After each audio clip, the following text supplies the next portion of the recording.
S'exprimant lors du forum sur les perspectives économiques de la Chine, organisé par l'Université de finance et d'économie de Shanghai, Shen Songchang, un conseiller à la Banque populaire de Chine, a dit que la croissance de l'agrégat monétaire M2 de la Chine pourrait être en fait supérieure à 9%, en raison de la réduction du désendettement dans le secteur financier et de la dette considérable détenue par les banques chinoises.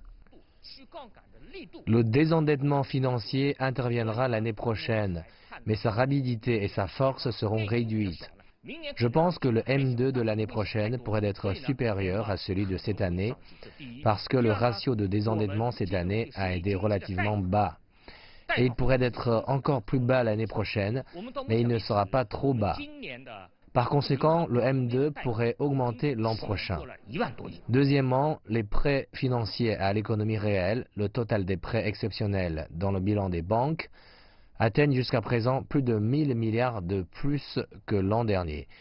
Je ne pense donc pas que ce serait inférieur l'an prochain. Selon les données de la Banque populaire de Chine, le taux de croissance du M2 chinois était de 9,1% à la fin novembre, en baisse par rapport à 11,3% en 2016 et 13,3% en 2015. M. Shen prévoit que la croissance du M2 chinois pourrait être de seulement 10% en 2018. Mais il a aussi expliqué que le M2 ne peut pas être considéré comme l'unique indicateur du resserrement ou du relâchement des liquidités. Vous ne pouvez pas dire que juste parce que la croissance du M2 est de 9 ou 10%, cela indique un desserrement des liquidités. Comme la Conférence centrale de travail économique l'a indiqué, une politique monétaire prudente devrait demeurer neutre. Cela signifie que la politique monétaire de cette année se poursuivra et sur cette base, des mesures seront utilisées pour mettre complètement en œuvre la stabilisation de l'économie et des marchés financiers chinois. Les économistes qui participaient au forum ont aussi insisté que même si la déclaration publiée par la Conférence centrale de travail économique de ce mois n'a pas mentionné le désendettement, le contrôle des risques financiers demeure toujours une priorité.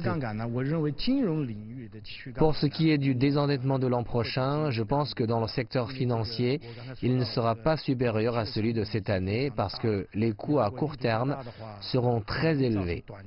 Si nous accroissons la puissance des efforts de désendettement, cela pourrait générer une rupture des liens dans la chaîne de capital. Le gouvernement central considérera bien sûr les risques de dette, ainsi que les risques systématiques dans le secteur financier.